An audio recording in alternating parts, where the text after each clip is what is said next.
Hello everyone and welcome back. My name is Mr. Cobalt, and in this video I'm going to be talking about finding the H plus concentration and the pH of a strong acid or a weak acid.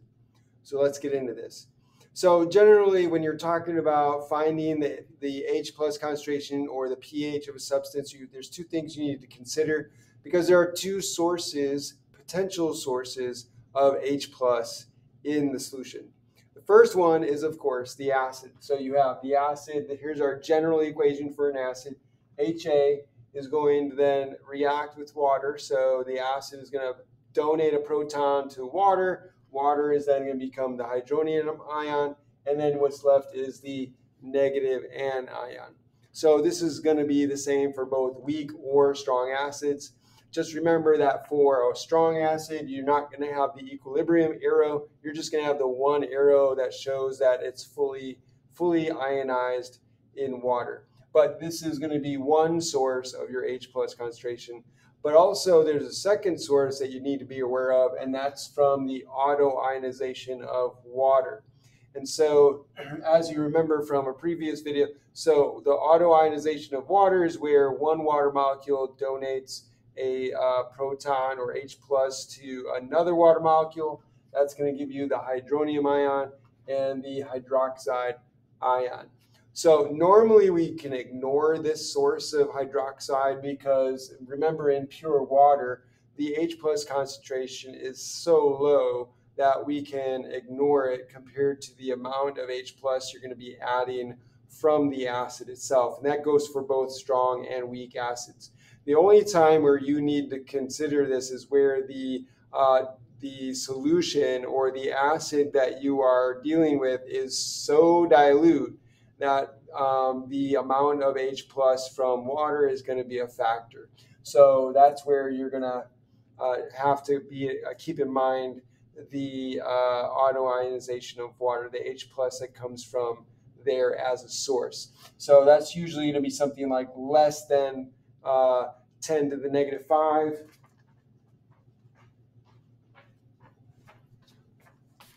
Sorry about that. So that's going to be something like something less than 10 to the negative 5 molar for like a strong acid. Okay, so normally you can ignore that, but just be aware that if you have an extremely dilute acid, you're going to probably want to consider the auto-ionization of water. Okay, so how do we find the H plus or H plus concentration or the pH of a strong acid? So first we're going to deal with strong acids. So this is actually a pretty easy and straightforward calculation or problem. So anytime you're given a strong acid, we got to remember what a strong acid is. And a strong acid is where the Ka value, the ionization constant for that acid lies far to the right. Right, so it favors the creation of products. It's going to fully dissociate or ionize in water. So that means that most or almost all, if not all, of your acid is going to ionize, and you're just going to have the H plus and the anion left over. So if that's the case, then anytime you're given the molarity or concentration of your acid, if this is the concentration of your acid and your acid breaks apart into H plus and Cl minus, for example, if we're using our hydrochloric acid as an example, then 0.10 molar HCl is going to be exactly the same as the molarity of your hydronium ion or your H plus ion, because all of this is going to ionize. So for every one of these, you're going to get one of these. And so if you have 0.10 molar of your HCl, that's going to give you 0.0 or 0.10 molar of your hydronium ion, because the acid has completely ionized. So anything here becomes your H plus concentration. And so once you know that, you just take the concentration and you take the negative log of it. To find the pH, you just take the negative log of this concentration, it's 0.10, and you get the pH of 1.00. And that's how you solve the problem involving a strong acid. So pretty straightforward, no hiccups there. However, when you're dealing with a weak acid, that is not as straightforward, or as well, it is straightforward, but it's not as nice and easy. It's going to be a little bit more complicated. And so because the reason for that is because your weak acid is an equilibrium situation where only a partial amount of it is going to ionize in water. So it's not all going to ionize in water, only part of it is, and only a small part. So you're going to have to treat this like an equilibrium problem. So for weak acids, you're going to have to solve it as an equilibrium problem because that's what it is. And so in a previous video, when we were showing how to do that, we used the ICE table. The ICE table means I is for initial concentrations, the change, C is change in concentrations, and E is for the equilibrium concentrations. So here's our example. So this is our generic equation again for a weak acid. That weak acid is going to have some Ka value.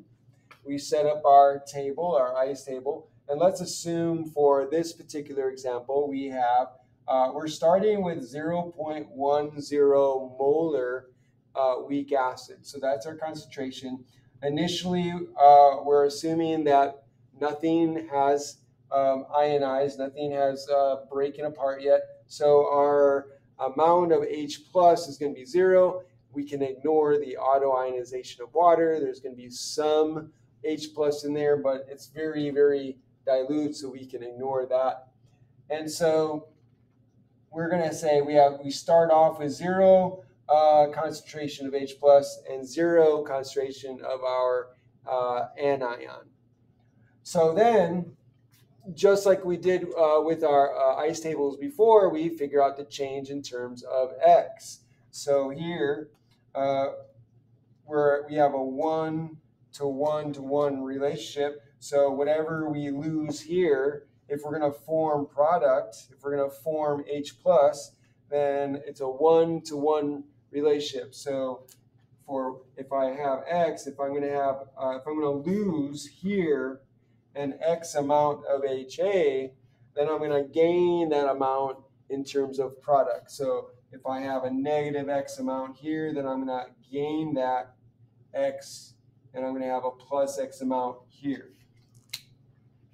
So that's because it's a 1-to-1-to-1 relationship. So if I lose an X amount of acid, that means I'm producing an X amount of H plus and an X amount of my anion. And then I add these together and I get my 0.10 minus X for my equilibrium concentration. And then I get X and X for my equilibrium concentrations of my H plus and my A minus. So now I have my equilibrium concentrations in terms of X.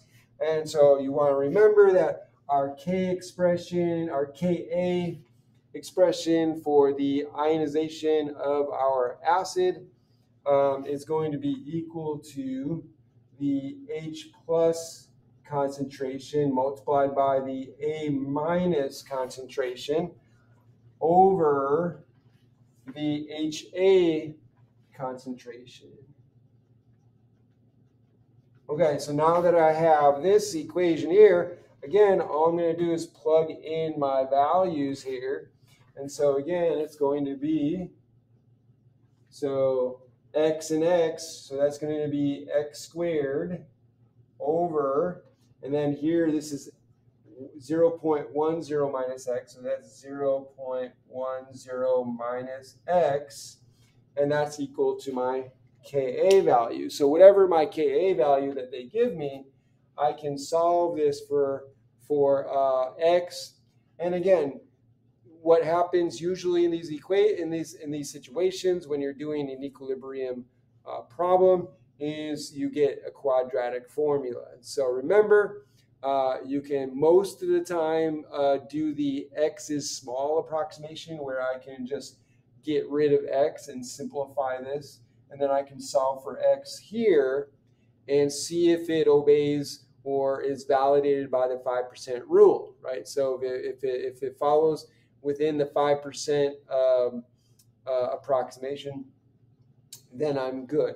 If it is not valid by that rule, then I have my two other options. I can either use the quadratic formula and plug everything into the quadratic formula, or I could do the method of successive approximations, where I can take my x value that I found, plug it into here, and then solve for x again using that value, and then find my new x value, plug that into x again, solve for x here, and then do that until I get the same x value or something very close to the x value that I previously got. So I'm looking to get that x value twice in a row, and then once I get that, that's going to be my best approximation for x, and I can go ahead and use that x value to figure out my concentrations of H plus and my pH by taking the negative log of my H plus concentration.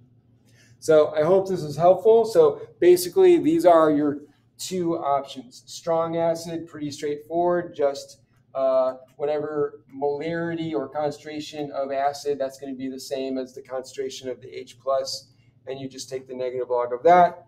If it's a weak acid, then you're going to have to treat it as an equilibrium problem, set up your ICE table, solve for X, and then see if X is validated by the 5% rule. And if not, then you have the quadratic formula, and you have the method of successive approximations. I hope this is helpful. If you like this video, if this was a learning experience, if this blew your mind in any way, please hit that like button. Or maybe if it didn't blow your mind, please hit that like button and subscribe to my channel and hit that notification bell so you can be notified by other videos I put out. Also, put a comment in the comment section. Let me know what you think if you have any questions. Thanks for joining me. Have a great day.